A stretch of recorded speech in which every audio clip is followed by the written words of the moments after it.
Special Marathi रेसिपीजमध्ये आपल्या सर्वांचं खूप खूप स्वागत आहे। आज आपण बनवणार आहोत तिळगुळाची करंजी। चला तर मग रेसिपीला सुरुवात करूयात। तिळाची करंजी बनवण्यासाठी आपण इथं 1 कप पांढरे तीळ, 1 चमचा चारोळी, 2 चमचे काजू बदाम पिस्त्याचे काप, 1 चमचा खसखस आणि अर्धी वाटी इथं खोबऱ्याचा किस घेतलेला आहे। चारोळी सोडून आपण हे सर्व साहित्य इथं भाजून घेणार आहोत। तर सर्वात आधी आपण इथं पॅनमध्ये 1 कप तीळ घालू।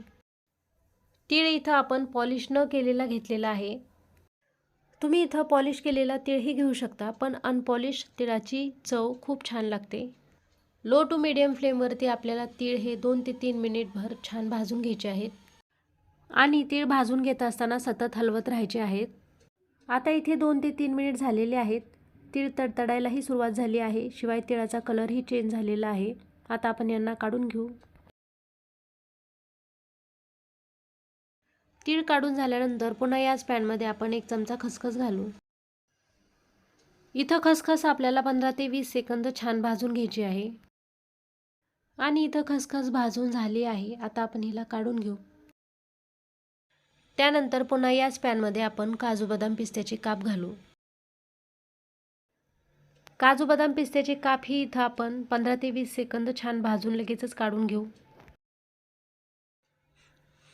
आणि सर्वात शेवटी आपण इथं या पॅनमध्ये खोबऱ्याचा किस भाजून घेऊ।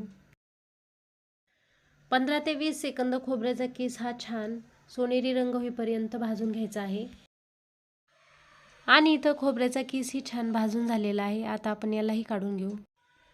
तेलाचा किंवा तुपाचा वापर न करता आपण इथं सर्व साहित्य हे कोरडेच भाजून घेतलेले आहेत। आता इथे भाजून घेतलेली सर्व साहित्य थंड झाल्यानंतर आपण तीळ हे मिक्सरच्या भांड्यात घालू। त्यानंतर यामध्ये बारीक चिरून घेतलेला 1 कप साधा गूळ घालू। 1 कप तिळासाठी आपण इथं 1 कप गूळ घेतलेला आहे।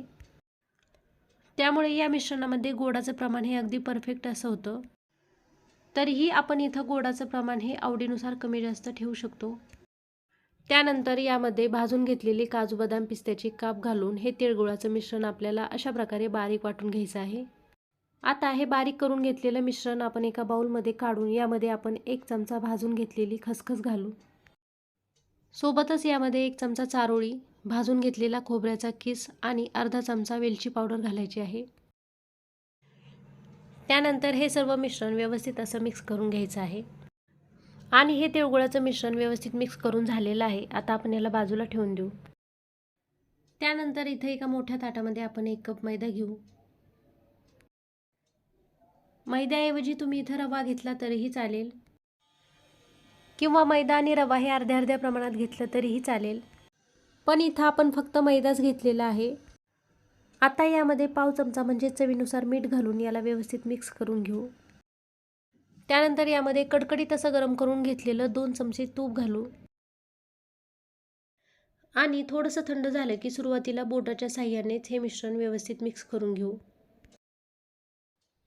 आणि अशा प्रकारे सुरुवातीला तूप हे पिठाला चांगलं चोळून घेतलं की करंजी इथं आपली खुसखुशीत होते।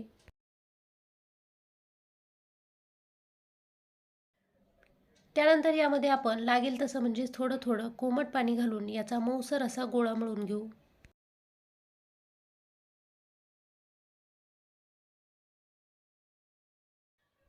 इथे आपला मऊसर असा गोळा मळून झालेला आहे। आता आपण याला थोडा वेळ झाकून ठेवून देऊ।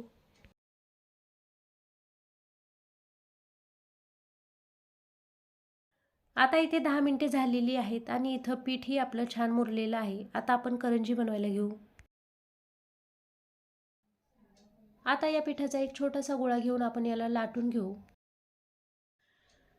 पुरीच्या आकारात पण पातळ अशी आपल्याला इथं लाटी लाटून घ्यायची आहे।